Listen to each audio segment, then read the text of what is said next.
So I love doing taekwondo and was once a national champion. But a lot has changed since then. I went off to medical school, became a physician. I had a son and then a daughter. And I developed a chronic disease for which there is no cure. In 2000, when I was diagnosed with multiple sclerosis, I turned to the best MS center I could find, the Cleveland Clinic. I saw the very best doctors receive the best care possible, taking the latest, newest drugs. Still, by 2003, my disease had transitioned to secondary progressive MS. I took the recommended chemotherapy. I got the tilt-recline wheelchair. I had one with a motor I could drive around. I took Tysabri and then Cellcept, but continued to become more severely disabled. My disease had transitioned. I was afraid that I was going to become bedridden. I turned to reading the latest research using PubMed.gov. I knew that brains afflicted with MS over time shrank. I therefore went to every night reading the latest medical research about the diseases in which brains shrink. These diseases were Huntington's, Parkinson's, and Alzheimer's. I saw that in all three conditions, the mitochondria do not work well, leading to shrinking brains. With more searching, I found studies in which mouse brains and their mitochondria had been protected using fish oil, creatine, and coenzyme Q. I translated those mouse-sized doses into human-sized ones and began my first round of self-experimentation. The rapidity of my decline slowed, and I was very grateful, but I was still declining. Next, I discovered the Institute for Functional Medicine, and through their continuing medical education course, Neuroprotection, a functional medicine approach to common and uncommon neurological syndromes, I learned more brain cell biology and what I could do to protect mind. This is some of what I learned. We have 1 billion cells in our brains with 10 trillion connections. All of that connective wiring must be insulated with something called myelin, and multiple sclerosis damages myelin. In order to make healthy, robust myelin, your brain needs a lot of B vitamins, in particular vitamin B1, which is thiamine, B9, which is folate, B12, which is cobalamin. It also needs omega-3 fatty acids and iodine. This is a synapse. Those beautiful golden drops are the neurotransmitters. For your brain to make neurotransmitters, it needs a lot of sulfur and vitamin B6, which is pyridoxine. These are mitochondria. They're so beautiful. And they're so critical to your lives because it is the tiny mitochondria in each of our cells that will manage the energy supply for that cell. Without your mitochondria, you would be no larger than bacteria. In medical school, I had to memorize countless reactions involving my mitochondria, but I never learned which compounds my cells could manufacture and which I needed to consume in order for those reactions to happen properly. I now know that I need a lot of B vitamins, sulfur, and antioxidants for my mitochondria to thrive. And so I added B vitamins, sulfur, and antioxidants to my daily regimen. And then it occurred to me that I should get my long list of nutrients from food. That if I did that, I would probably get hundreds, maybe thousands of other compounds that science had yet to name and identify, but would be helpful to my brain and my mitochondria. But, I didn't know where they were in the food supply, and neither did the medical techs nor the food science techs with whom I consulted. But the internet did. And so that's really very helpful. So using it, I was able to design a food plan specifically for my brain and my mitochondria. And now, before I tell you what that food plan is, we're going to check in to see what Americans are eating. I'm going to start with you guys. So I want you to think back to the last 24 hours Add up all the fruits and vegetables that you've eaten. Don't include potatoes or corn because those are starches. Now, if you could cover a dinner plate heaped high, raise your hand. Come on, don't be shy. Raise your hands. Okay. Now, if you could cover 2 dinner plates, keep your hands up. Anyone can have eaten 3 dinner plates. Look around. See how few hands are up. Okay? Now we're going to check with another family.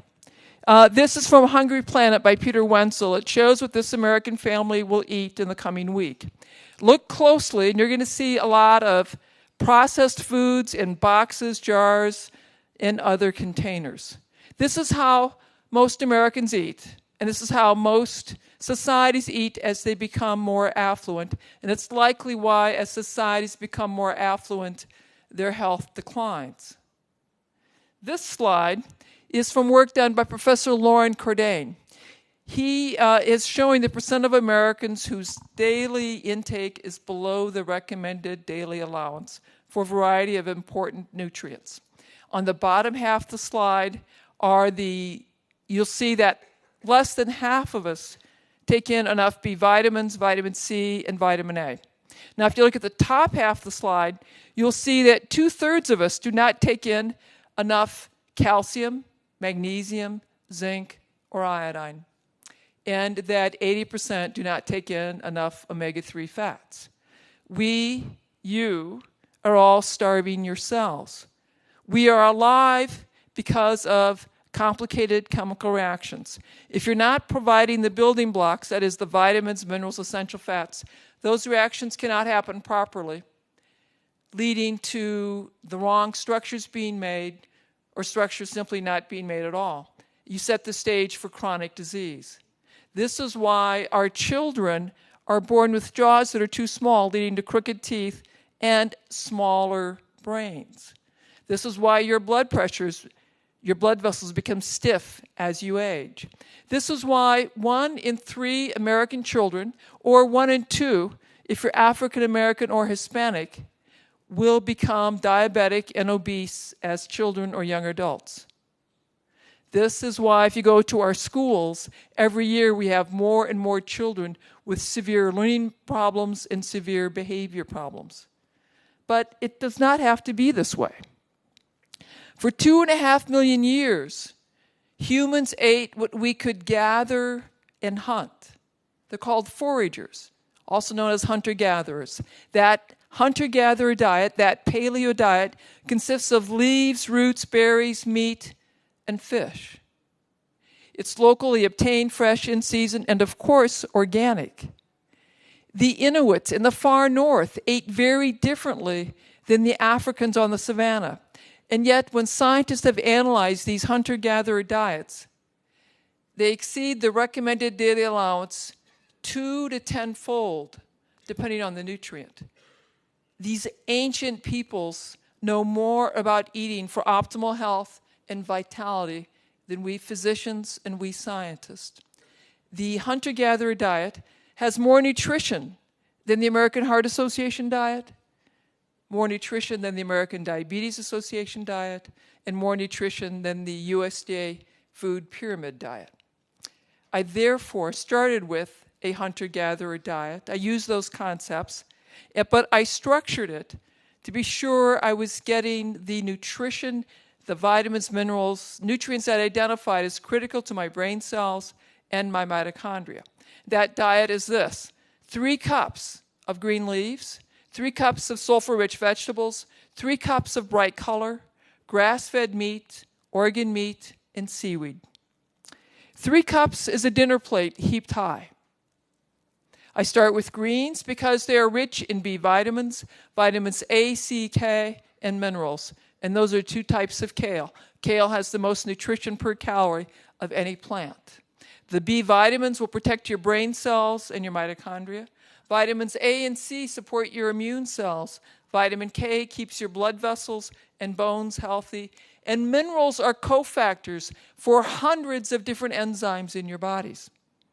Plus, having a plate full of daily greens will dramatically lower your risk of cataracts and macular degeneration, a leading cause of blindness in the U.S.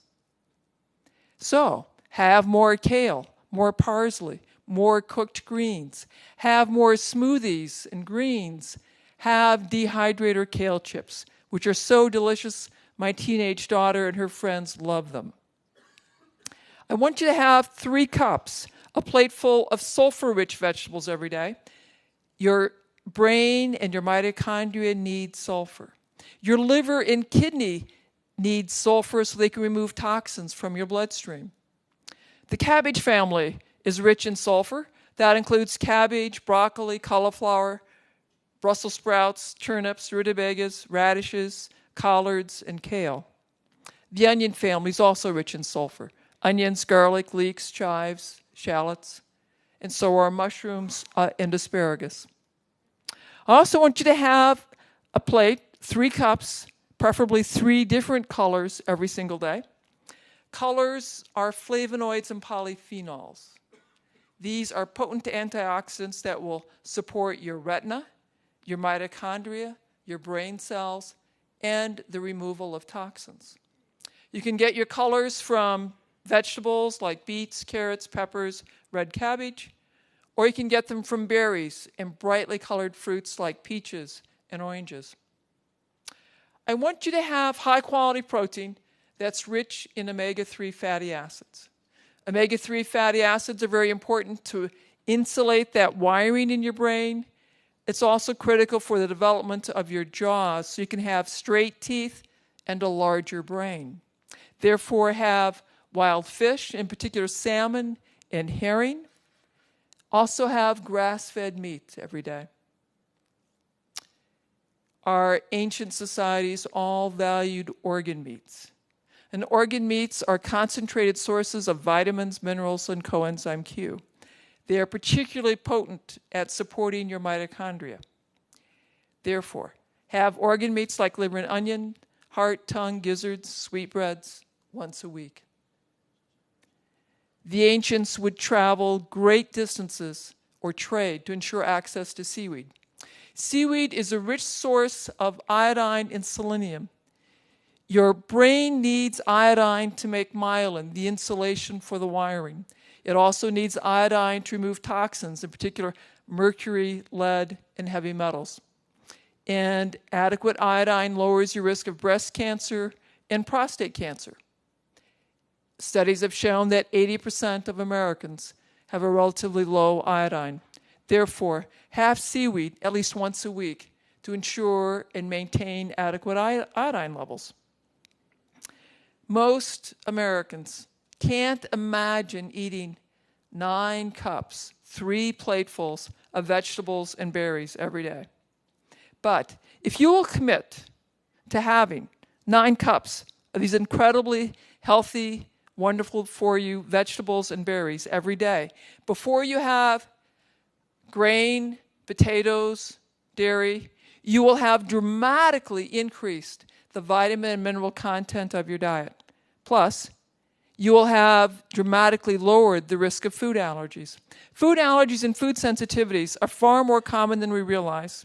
They're difficult to diagnose, and in particular, sensitivity to gluten, the protein in wheat, rye, and barley, and to dairy, the casein protein in dairy, is associated with a wide variety of health problems, including but not limited to eczema, asthma, allergies, infertility, irritable bowel, fibromyalgia, chronic fatigue, arthritis, chronic headache, neurological problems, and behavior problems. Yes, it will cost more to eat these beautiful vegetables and berries. But I assure you, you are going to pay the price. You will pay the price now for food that restores your health and vitality, or you pay the price for doctor's visits, prescription drugs, surgeries, missed time from work, early retirement, and nursing home care. The choice is yours. Okay, 7 years, I got the best care, the latest, newest drugs, and continue to get more disabled. By November of 2007, I could not sit in a chair like you are now. I had to be reclined in a zero-gravity chair like this, at home or at work or in bed. I could walk short distances using 2 canes. I was losing my keys, my phones. I was having nightmares that my chief of staff had pulled my clinical privileges. That is when I designed a diet specifically for my brain cells and my mitochondria. That's when I became a modern-day hunter-gatherer. 3 months later, I could walk between exam rooms using one cane. The month after that, I could walk throughout the hospital without a cane. At 5 months, I got on my bike for the first time in a decade, and I pedaled around the block. 9 months into my new way of eating, I pedaled 18 miles. The following year, I did a trail ride in the Canadian Rockies.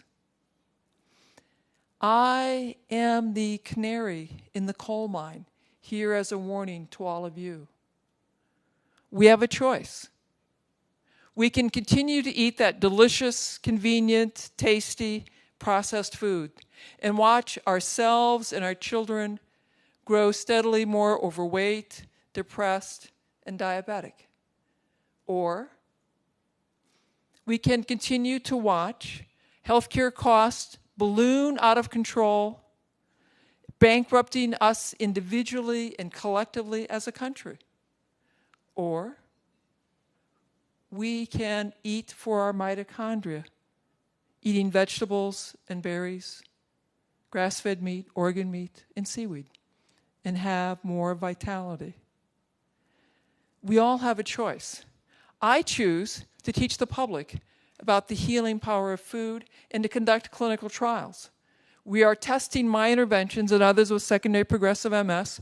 We'll present our research on Sunday at the 2011 Neuroscience Conference. The results are breathtaking. We all have a choice.